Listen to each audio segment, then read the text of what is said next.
Ground zero देख रहे हैं आप, और आज ग्राउंड जीरो में हम आपको मुर्दे का हाल सुनाएंगे। एक ऐसा शहर जहां मुर्दे को मोक्ष का इंतजार है। बारिश में लोग तिरपाल लगाकर चिता को बुझने से बचा रहे हैं। आखिर क्यों? मरने के बाद भी मयस्सर नहीं हो रहा है मोक्ष। करेंगे पड़ताल झकझोरने वाली इन तस्वीरों की। दिखाएंगे 6 करोड़ का हाईटेक तबेला, जिसे हाईटेक लापतागंज भी कह सकते हैं आप, क्योंकि इस हाईटेक बस स्टैंड पर सब कुछ गायब हो गया है। ग्राउंड रिपोर्ट दिखाएंगे। नाले के पास झिरी बनाकर गंदा पानी पीने को मजबूर लोगों की भी तस्वीर दिखाएंगे। सवाल है, यह हकीकत जिम्मेदारों को नजर क्यों नहीं आती? और हमारे साथ मुरैना से अमित शर्मा जुड़ेंगे। राकेश यादव न्यूज़ 18 संवाददाता राजनांदगांव से हमारे साथ जुड़ेंगे। तो ये तस्वीर आपको भी झकझोर देगी, झंझोर देगी। मरने के बाद भी जब मुक्ति ना मिले, बारिश में तिरपाल का सहारा लेकर अंतिम संस्कार किया जा रहा है कि कहीं बारिश में चिता भीग ना जाए। मुरैना से करीब 45 किलोमीटर दूर लक्ष्मणपुरा गांव में प्राचार्य अजीत सखवार का अंतिम संस्कार करना गांव वालों के लिए चुनौती बन गया। वजह थी, गांव में मुक्तिधाम है ही नहीं। सोचिए, मरने के बाद भी मोक्ष का इंतजार करना पड़ रहा है। मुरैना जिले के 25 से ज्यादा गांव में शांति धाम की दरकार है। कई मुक्तिधाम को अतिक्रमण से मुक्ति का इंतजार है। सड़क वाले रास्ते से शव यात्रा निकालना गांव वालों की मजबूरी है। इंसानियत को शर्मसार कर रही हैं ये तस्वीरें। तो मुरैना के 25 गांव ऐसे हैं जहां मुक्तिधाम है ही नहीं, यानी कि मरने के बाद भी, इंसान की जान जाने के बाद भी उसके अंतिम संस्कार में लोगों को दो चार होना पड़ता है। सरकार के द्वारा तमाम दावे और वादे किए जाते हैं कि हर गांव में शांति धाम से लेकर के अन्य सभी सुविधाएं मुहैया कराई जाएंगी, लेकिन ग्राउंड रिपोर्ट में क्या है कि आज भी मुरैना जिले के 1 दर्जन से अधिक गांव ऐसे हैं जहां कहीं शांति धाम नहीं है तो कहीं जाने के लिए रास्ता नहीं है। मैं इस वक्त मौजूद हूं जिला मुख्यालय से महज 5 किलोमीटर की दूरी पर। इस गांव में भी यही हालात हैं कि शांति धाम नहीं है। जो शांति धाम था उस पर माफियाओं ने अतिक्रमण कर लिया है। खास बात यह है कि जहां नदी के किनारे ये अंतिम संस्कार करते हैं, उस जगह पर पहुंचने के लिए रास्ता तक नहीं है। मेरे साथ कुछ ग्रामीण मौजूद है, इनसे चर्चा कर लेते हैं कि आखिर किस तरीके की परेशानियों का सामना करना पड़ रहा है और कब से यह परेशान हो रहे हैं। तो आइए बात कर लेते हैं पहले ग्रामीणों से ही। क्या नाम है दादाजी आपका? डंडोतिया। डंडोतिया जी, किस तरीके की परेशानी आती है? रास्ता ही नहीं है, कहीं रास्ता छोड़ा नहीं, उसकी बाउंड्री कर दी है पूरे की, रास्ता ही नहीं रहा है उसके लिए। कौन लोग हैं जिन्होंने बाउंड्री कर दी है? ये बाहर के लोग हैं, कोई बनाई है, कॉलोनी बनाई है ना, वो लोग हैं। कौन है ये तो ये नहीं पता है कौन है। आप लोग कब से परेशान हो रहे हैं? कम से कम 10 साल से, 15 साल से। और बड़ी समस्या सामना करना पड़ता है। पानी में आ जाता है तो बहुत देर तक उनको रखा रहना पड़ता है, फिर उसके बाद फिर जलाने के लिए तैयारी करनी पड़ती है। अच्छा, इसकी कहीं शिकायत लिखी आपने? हर जगह करी है, पर उसका कोई अभी तक उसका निर्णय नहीं हुआ है। न रास्ता है, न जलाने के लिए स्थान है, कोई भी व्यवस्था नहीं है। अच्छा, ये कब से आप परेशान हो रहे हो? क्योंकि एक बड़ी समस्या है, लंबा चौड़ा गांव है, क्योंकि अंतिम संस्कार करना एक बड़ी समस्या हो जाती है। कम से कम नहीं तो 20 साल हो गई, आज तक कोई सुनवाई नहीं।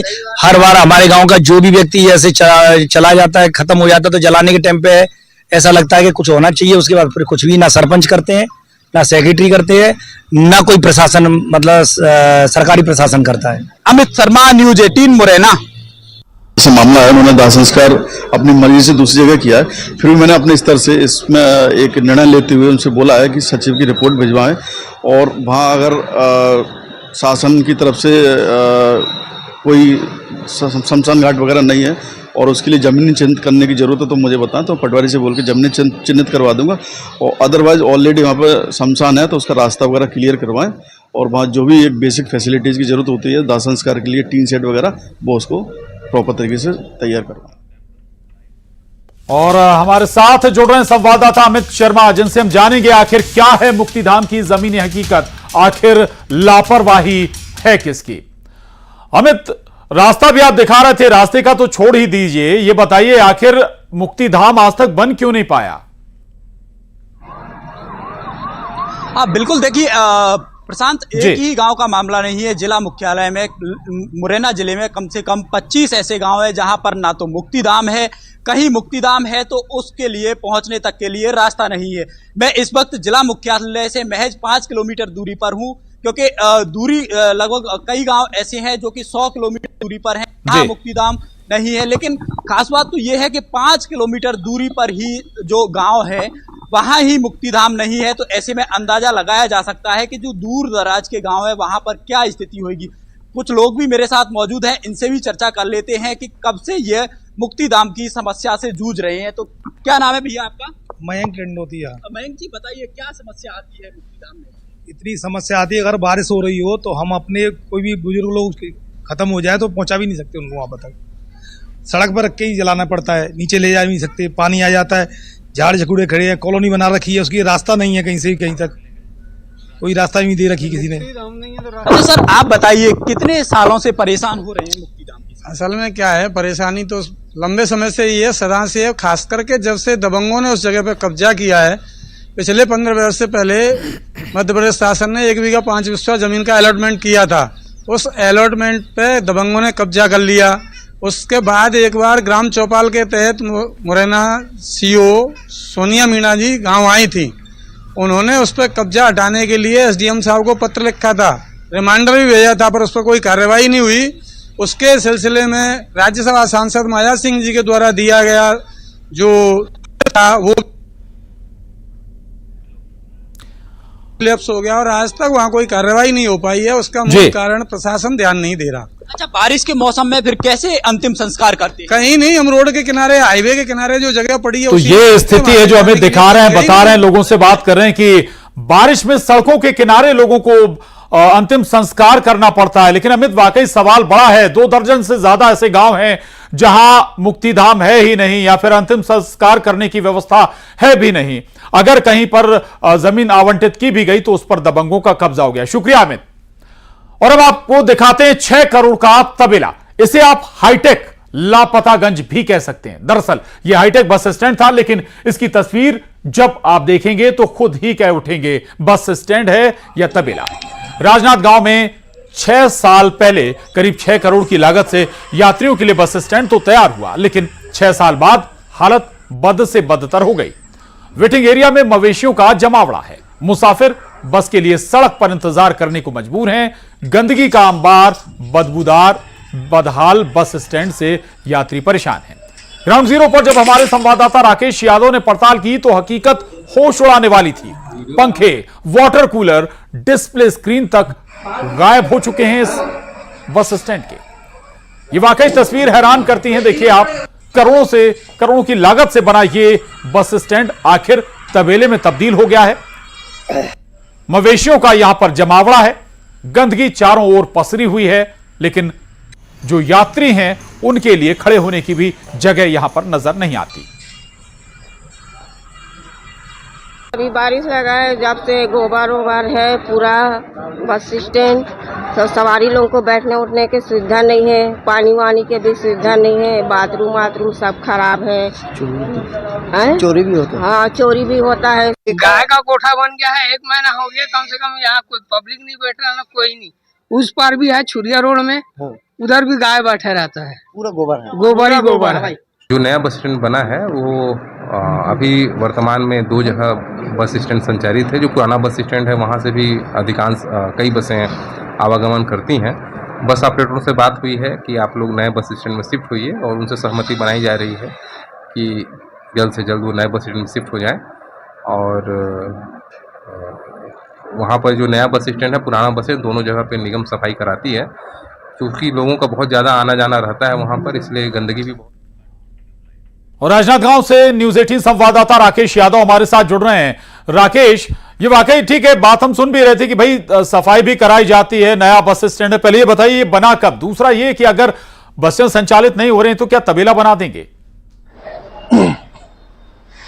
जी मैं आपको बता दूं कि ये 2018 में इसको लोकार्पण किया गया था। लगभग 6 करोड़ की लागत से बनाया गया था। और सबसे अहम चीज अभी बताना चाहूंगा कि अभी हम खड़े ग्राउंड जीरो पर, आप देखेंगे कि टिकट काउंटर में गाय अंदर घुसी हुई है। ये एकदम आश्चर्यचकित करने वाली बात है। मैं अपने कैमरामैन से चाहूंगा कि वो दिखाएं। ये देखिए, अभी हम लाइव में खड़े हैं और गाय टिकट काउंटर के अंदर खड़ी है। ये टिकट काउंटर नंबर 5 और 6 है।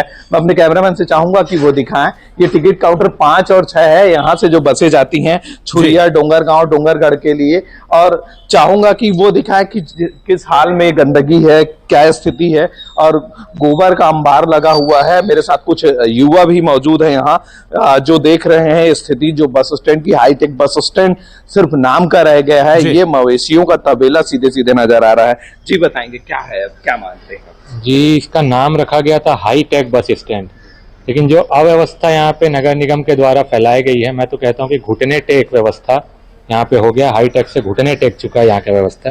बताने की जरूरत नहीं है, आपने दिखाया यहाँ पे। ये तो अभी का व्यवस्था है। रात के जब आप आएंगे तो यहाँ पे जितने भी नशा का काम हो सकता है वो सारा यहाँ से होता है। और जो भी यहाँ पे पूर्ववर्ती सरकार, जो डॉक्टर रमन सिंह की सरकार थी, उन्होंने बहुत ही शानदार यहाँ की व्यवस्था के लिए, यात्रियों की सुविधा के लिए इसे बनाया था। लेकिन आज यहाँ पे यात्री आने को भी डर रहे हैं कि ये अव्यवस्था में हम कहाँ पे आएंगे, कैसे हम यात्रा करें। अभी हम खड़े, क्या मानते हैं इस व्यवस्था? मेरा मानना है राजनांदगांव नगर निगम की महापौर और सबसे पहले तो ये व्यवस्था देखने के लिए यहाँ के पार्षद को, जो 2 बार के पार्षद हैं, कांग्रेसी है विनय झा जी, तो उनसे मैं ये मांग करूंगा कि यहाँ आम जितने लोग आते हैं आने जाने के लिए, तो यहाँ आप देख सकते हैं कि जितने कैमरे भी है, कैमरे को भी तोड़ दिया गया है। और यहाँ पर इतने मवेशी और नशे करने वाले लोग जो हैं वो बिल्कुल यहाँ 24 घंटे रहते हैं। और आसपास आप देख लेंगे कि एक व्यवस्था ऐसी बनी नहीं है कि यहाँ से लोग आना जाना कर सके। जी बताएंगे, अंदर क्या घुसी टिकट काउंटर में, क्या कहना है? जी, एक प्रकार से ऐसा है कि डॉक्टर रमन सिंह जी ने यहाँ के हाईटेक बस का जो स्थापना किया था, एक नींव रखा था, ये मजबूती से यहाँ पे सफलता दिखाई दे रही। लेकिन क्या होता है कि ये निगम क्षेत्र में आने के कारण इसका बागडोर जो है, वर्तमान में भी महापौर हेमा देशमुख जी है, उनको यहाँ पर एक बार आकर के देखना चाहिए। उनके पास बिल्कुल राकेश, राजनांदगांव का 6 करोड़ का ये बस स्टॉप अब वाकई तबेला बन चुका है। लेकिन एक बड़ी बात यह भी है कि अगर इसे संचालित नहीं करा पा रहे हैं तो फिर ये परिवहन विभाग का भी बड़ा फेल्योर है। बहुत शुक्रिया आपका इस पूरी जानकारी के लिए, धन्यवाद। तो ग्राउंड जीरो में बस इतना ही, खबरें जारी हैं।